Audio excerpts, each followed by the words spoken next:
first met Earl Palmer in New Orleans at WWOZ Studios during Jazz Fest. He was there talking about his new biography, Backbeat. I was there playing piano on the air to plug one of my gigs. Also in the studio was Earl King, another piece of New Orleans royalty, who I'd been fortunate enough to play with and hang with. I got one of my favorite pictures that day with the two Earls, one on each side. I didn't quite know who Earl was just yet, but I was soon to find out that he was true musical royalty to the max. Little did I know that in a few years I would get to play with the cat who laid the rhythmic foundations for what we now know as rock and roll. So let me give you a little background on the man whose backbeat probably made you dance at some time in your life, whether you know it or not. He grew up in the Tremé, the black neighborhood right across Claiborne next to the French Quarter, where so much music originated. He was a professional tap dancer by the age of 5. My favorite story Earl tells is when Louis Prima hired him to come up to the stage and tug on his pant leg. When Louis says, "What do you want, kid?" Earl replies, "Mama wants you to come home now." Pretty cool considering the race relations at the time. He went on to play the minstrel shows with his mother and aunt and tour the black vaudeville circuit. Eventually, Earl began drumming with Dave Bartholomew's Rhythm and Blues Band and became the driving rhythmic force behind the J&M studio band that propelled so many stars to fame.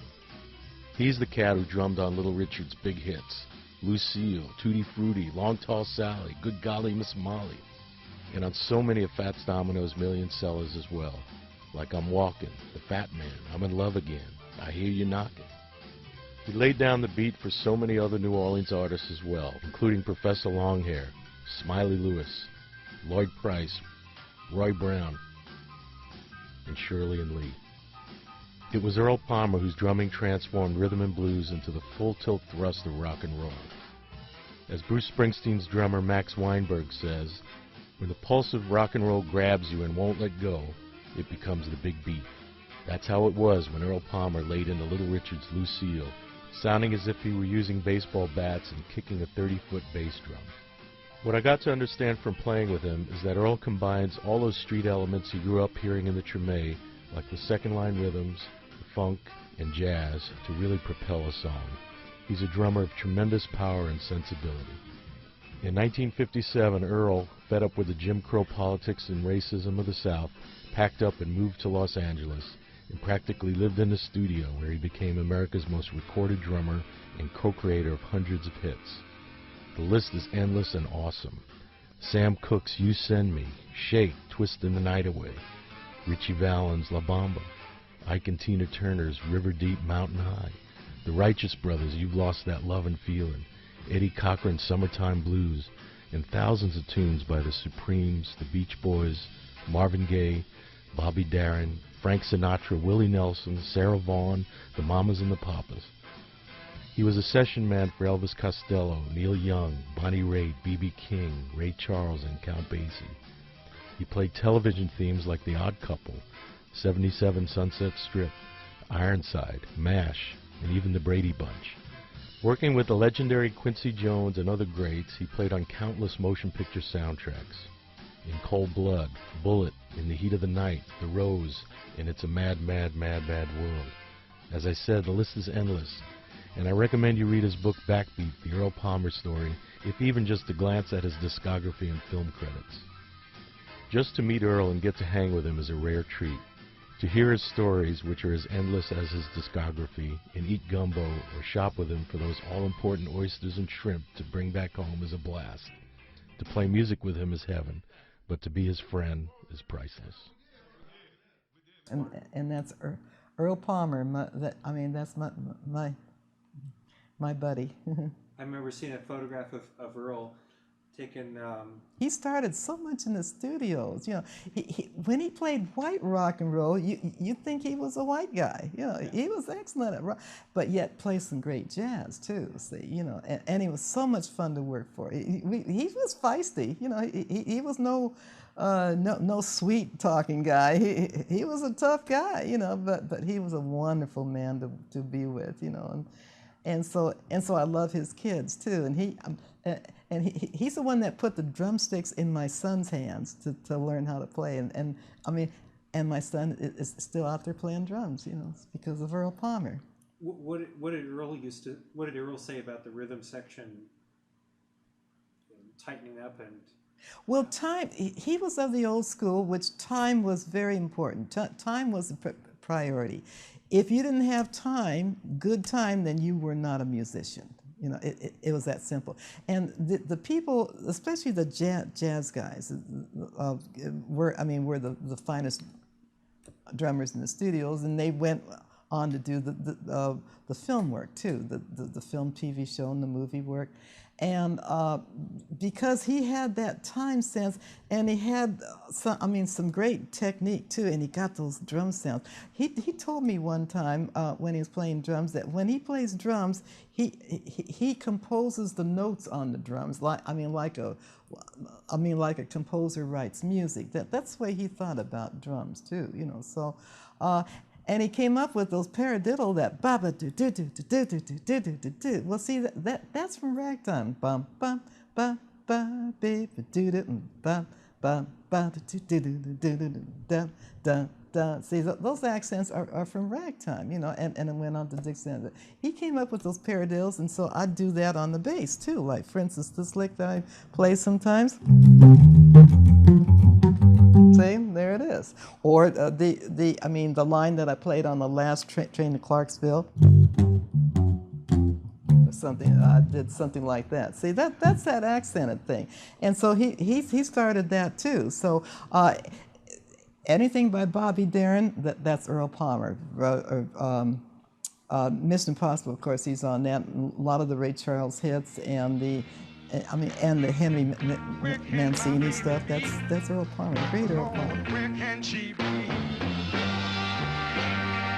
now my days, they begin to get rough.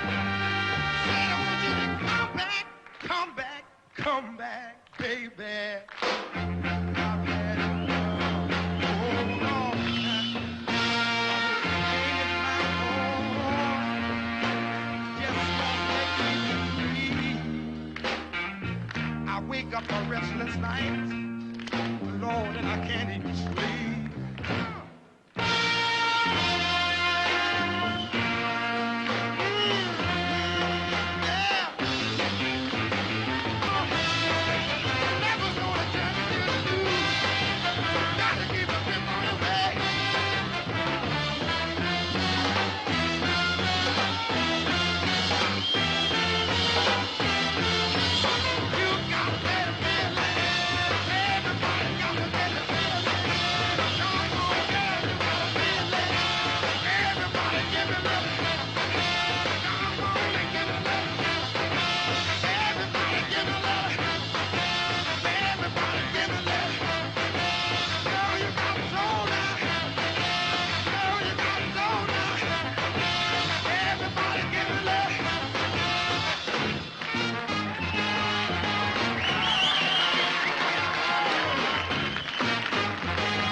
Shake tonight, yeah.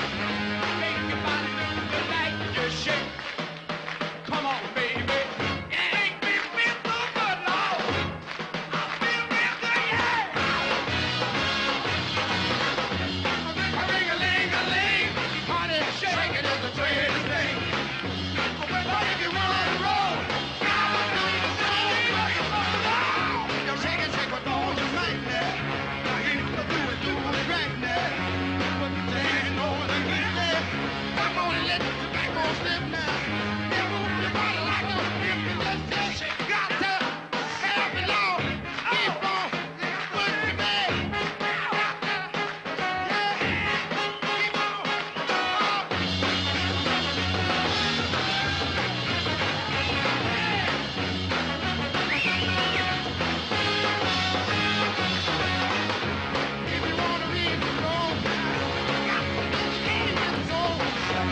musicians who worked in the French Quarter, they all moved to the Treme because they could walk to work.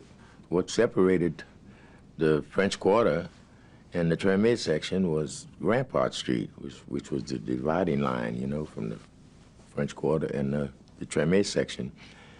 And coming up as a kid tap dancing, you know, in the French Quarter for tips, you'd walk to work, you know, not get on the streetcar and that kind of stuff.